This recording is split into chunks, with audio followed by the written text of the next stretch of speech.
कर रहा है। जब परमेश्वर कोई चीज़ का चुनाव करता है तो परमेश्वर जरूर उसमें कोई ना कोई एक चीज़ को देखता है कि इसके अंदर क्या है भाई और बहनों। वचन में तो ऐसा लिखा है कि परमेश्वर ने तो जगत के मूर्खों को चुन लिया ताकि ज्ञानवानों को लज्जित कर सके। है भाई और बहनों, परमेश्वर ने जगत के तुच्छ लोगों को चुन लिया ताकि जितने भी लोग ज्ञानवान हैं, जो रईस लोग हैं, जो पढ़े लिखे लोग हैं, उन सबको जो है शर्मिंदा कर सके। है भाई और बहनों, परमेश्वर ने दावीद को भी कुछ देख के चुना था। है भाई और बहनों, दावीद के मन को परमेश्वर ने देखा था और परमेश्वर ने खुद गवाही दी थी कि ये मेरे मन के अनुसार है। हे भाई और बहनों, इसलिए परमेश्वर ने दावीद का चुनाव किया। दावीद एक चरवाहा था। दावीद अपनी भेड़ों से बहुत ज़्यादा प्यार करता था क्योंकि परमेश्वर ने दावीद को इसलिए चुना था क्योंकि परमेश्वर भी हमारा प्यार करने वाला है और वो माफ़ करने वाला है और सबको एक ही नज़र से देखने वाला है। दावीद के अंदर भी यही स्वभाव था कि वो भी चरवाहा था और उन सबसे प्यार करता था, सबको एक समान देखता था। हे भाई और बहनों, यहाँ हम देखते हैं कि जब अमालेकी आए और जहाँ पे दावीद रहता था, दावीद के लोगों को जब वो लोग बंदी बना के लेके चले गए और सारा सोना चांदी जब लूट के लेके चले गए जब अमालेकी, तो काफ़ी लोग जो थे सोच रहे थे कि हम जो है उस दल का पीछा करेंगे और उन्हें हराएंगे और अपने लोगों को वापस लेके आएंगे। लेकिन दावीद ने उस टाइम पे क्या किया, अपने घुटने टेके और परमेश्वर से पूछा कि मैं क्या करूं। तो परमेश्वर ने जब कहा उसे कि तू जा युद्ध कर, मैं तेरे साथ हूं, तो अपने लोगों को निश्चय वापस लेके आएगा।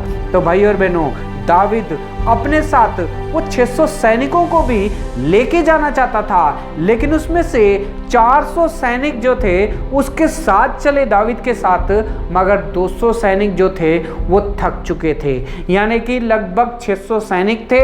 ध्यान से सुनिए, 600 सैनिक थे और 600 सैनिक में से 400 सैनिक दावीद के साथ चलने के लिए तैयार हैं और 200 सैनिक जो हैं नहीं जाने के लिए तैयार है क्योंकि वो कह रहे हैं कि हम थक चुके हैं। हे भाई और बहनों, पर दावीद ने, हर कोई जब युद्ध करने के लिए जाता है तो यही सोचेगा कि मेरे साथ सेना ज़्यादा रहे, यानी कि दुश्मन की कितनी सेना है उसे नहीं पता है दावीद को। वो लोग कितने लोग हैं, कितना हथियार है उनके पास, ये सब कुछ भी नहीं पता है दावीद को। लेकिन दावीद परमेश्वर के ऊपर विश्वास करता है। जब 600 सैनिकों में से 200 सैनिकों ने कहा कि हम नहीं जाएंगे, हम थक चुके हैं, पर दावीद के साथ 400 सैनिक थे जो तैयार थे जाने के लिए। दावीद जो है उनको अपने साथ लेके चले गया 400 सैनिकों के साथ युद्ध लड़ने के लिए। हे भाई और बहनों, दावीद को भरोसा जो था सैनिकों पे नहीं था, तलवार के ऊपर नहीं था।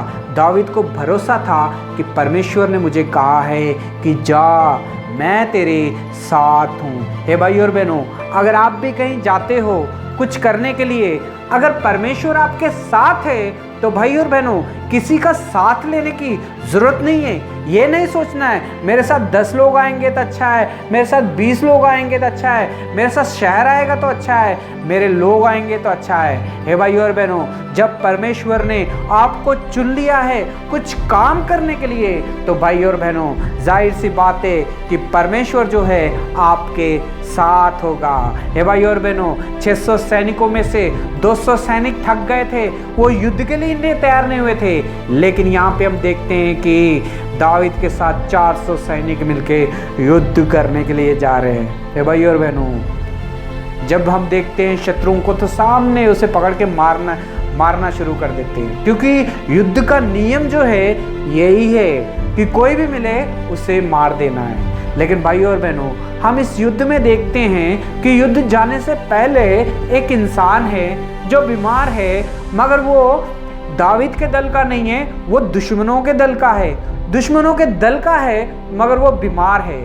दावीद उसके पास गया और दावीद ने पूछा कि मेरे लोगों को कहाँ पे तुम्हारे लोग लेके गए हैं। पर दावीद को उस सैनिक ने, जो बीमार था, उसने कहा कि मैं बीमार हूँ, मुझे यहीं छोड़ के मेरे लोग चले गए हैं। मैं आपको बताऊंगा कि वो लोग कहाँ हैं, लेकिन आपको मुझसे एक वादा करना होगा। दावीद से कहता है, मुझको नहीं मारना। हे भाई और बहनों, दावीद ने उससे वादा किया कि मैं तुझ पे हाथ नहीं उठाऊंगा और तुझे मारूंगा नहीं, बस मुझे रास्ता बता दे। तो दावीद को उसने रास्ता बता दिया। हे भाई और बहनों, पर दावीद ने उस दुश्मन को वैसे नहीं छोड़ दिया। दावीद ने उसे खाने के लिए रोटी दी और उसे अंजीर दिया और उसे बल पाया।